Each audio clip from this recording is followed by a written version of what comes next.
মধ্যপ্রাচ্যে উত্তেজনা আরও বেড়েছে। যুক্তরাষ্ট্র, ইরান ও ইসরায়েলকে ঘিরে সামরিক, কূটনৈতিক বিভিন্ন গুরুত্বপূর্ণ ঘটনা সামনে আসছে। গত ২৪ ঘণ্টায় যুক্তরাষ্ট্র ইরানের ভেতরে নতুন করে একাধিক হামলা চালিয়েছে বলে বিভিন্ন আন্তর্জাতিক গণমাধ্যম থেকে জানা গেছে। প্রেসিডেন্ট ট্রাম্প ইরানের বিরুদ্ধে আরও কঠোর সামরিক পদক্ষেপের হুঁশিয়ারি দিয়েছেন এবং বলেছেন প্রয়োজন হলে নতুন হামলা চালানো হবে। ইরানের পক্ষ থেকে মধ্যপ্রাচ্যে থাকা মার্কিন ঘাঁটিগুলোকে লক্ষ্য করে পাল্টা হামলার দাবি করা হয়েছে। কুয়েত, বাহরাইন ও জর্দান অঞ্চলে হামলার খবরও আমরা পেয়েছি। হরমুজ প্রণালীকে কেন্দ্র করে উত্তেজনা বেড়েছে। ইরান হরমুজ বন্ধের ঘোষণা দিয়েছে বলে একাধিক সূত্রে দাবি করা হয়েছে, যা বৈশ্বিক তেল বাজারের জন্য বড় উদ্বেগ তৈরি করেছে। মধ্যপ্রাচ্য জুড়ে মার্কিন সামরিক উপস্থিতি আরও জোরদার করা হচ্ছে এবং অঞ্চলটিতে বড় ধরনের সামরিক প্রস্তুতিও অব্যাহত রয়েছে। তো আসসালামু আলাইকুম ভিউয়ার্স, এখন মূল খবরে চলে যাচ্ছি। নিউ ইয়র্ক টাইমসের এক প্রতিবেদনে দাবি করা হয়েছে দক্ষিণ ইরানে একটি পানি সরবরাহ স্থাপনা মার্কিন হামলায় ক্ষতিগ্রস্ত হয়েছে। এর ফলে তীব্র গরমের মধ্যে ২০,০০০-এর বেশি মানুষ পানির সংকটে পড়েছেন। ইরান বলছে আন্তর্জাতিক আইন অনুযায়ী এ ধরনের হামলা যুদ্ধাপরাধ হিসেবে গণ্য হতে পারে। এদিকে মার্কিন প্রেসিডেন্ট ডোনাল্ড ট্রাম্প বলেছেন যুক্তরাষ্ট্র আজ রাতে ইরানের ওপর খুব কঠোর আঘাত হানবে এবং খার্ক দ্বীপ ও অন্যান্য তেল সমৃদ্ধ এলাকা দখল করবে। এরই মধ্যে একটি মার্কিন B-52 কৌশলগত বোমারু বিমান মধ্যপ্রাচ্যের দিকে চলে যায় এবং পরবর্তীতে ট্রাম্পের সাম্প্রতিক হুঁশিয়ারির পর বিমানটি এক পর্যায়ে তার ট্রান্সপন্ডার বন্ধ করে দেয় এবং বিভিন্ন সূত্রের তথ্য অনুযায়ী মার্কিন বিমান বাহিনীর সেই বিমানটি সৌদি আরবের আকাশসীমার দিকে অবস্থান করছে বলে জানা যায়। বিশ্লেষকদের মতে ইরান, ইসরায়েল, যুক্তরাষ্ট্র উত্তেজনা ধাপে ধাপে বাড়ছে। গতরাতে পাল্টাপাল্টি হামলাগুলোকে অনেকেই সাম্প্রতিক উত্তেজনার নতুন পর্যায় হিসেবে দেখছেন। এদিকে লেবাননে ইরানের সতর্কবার্তার পরও ইসরায়েলি হামলার ঘটনায় দুই পক্ষের মধ্যে নতুন করে সংঘর্ষের খবরও এসেছে। হরমুজ প্রণালীর কাছে একটি মার্কিন অ্যাপাচি হেলিকপ্টার বিধ্বস্ত হওয়ার ঘটনা নিয়ে বিতর্কও চলেছে। বিভিন্ন পক্ষ থেকে এ ঘটনার ভিন্ন ভিন্ন ব্যাখ্যা দেওয়া হয়েছে। দক্ষিণ ইরানে মার্কিন হামলার পর ইরানের পররাষ্ট্রমন্ত্রী আব্বাস আরাগচির সঙ্গে পৃথকভাবে কথা বলেছেন তুরস্কের পররাষ্ট্রমন্ত্রী হাকান ফিদান ও সৌদি আরবের পররাষ্ট্রমন্ত্রী ফয়সাল বিন ফারহান। আরাগচি মার্কিন হামলাকে ইরানের সার্বভৌমত্বের লঙ্ঘন বলে আখ্যা দিয়েছেন এবং উপযুক্ত জবাব দেওয়ার অধিকার পুনর্ব্যক্ত করেছেন। এরই মধ্যে ট্রাম্পের হুমকির জবাবে ইরানের জ্যেষ্ঠ সাংসদ ইব্রাহিম আজিজি বলেছেন, আমরা পরাজিতদের সাথে যুদ্ধ করতে ভয় পাই না।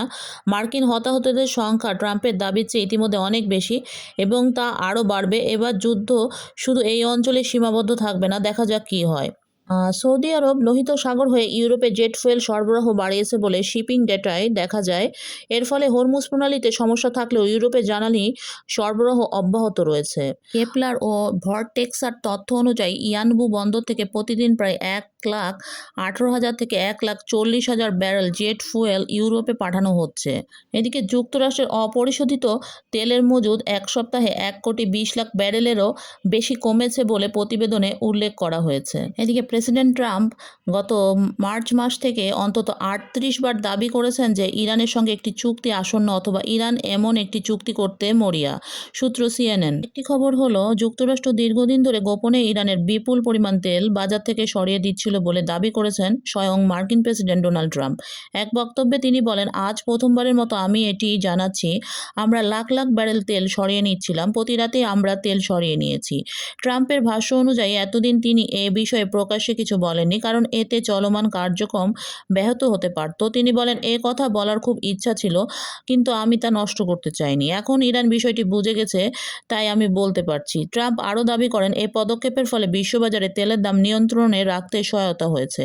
তার মতে লাখ লাখ ব্যারেল তেল বাজারে এসেছে আর এ কারণে তেলের দাম প্রতি ব্যারেল $85 থেকে $90 মধ্যে রয়েছে, অন্যথায় তা $250 পৌঁছে যেত। আন্তর্জাতিক পরমাণু শক্তি সংস্থা IAEA এর গভর্নর বোর্ড ইরানের সমৃদ্ধ ইউরেনিয়ামের মজুদ সম্পর্কে ব্যাখ্যা চেয়ে একটি প্রস্তাব পাশ করেছে। প্রস্তাবটি ২১-৩ ভোটে গৃহীত হয়েছে, তবে রাশিয়া, চীন ও নাইজারের বিপক্ষে ভোট দেয়।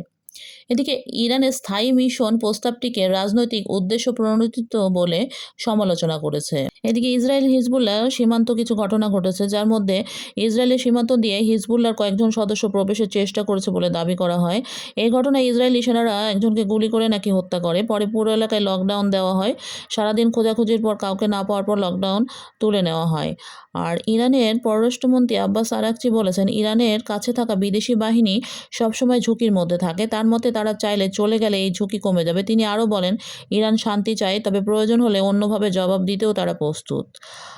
আরেকটি খবর, ইরানের একটি শাহেদ ড্রোন যুক্তরাষ্ট্রের অ্যাপাচি হেলিকপ্টারটিকে ভূপাতিত করেছে।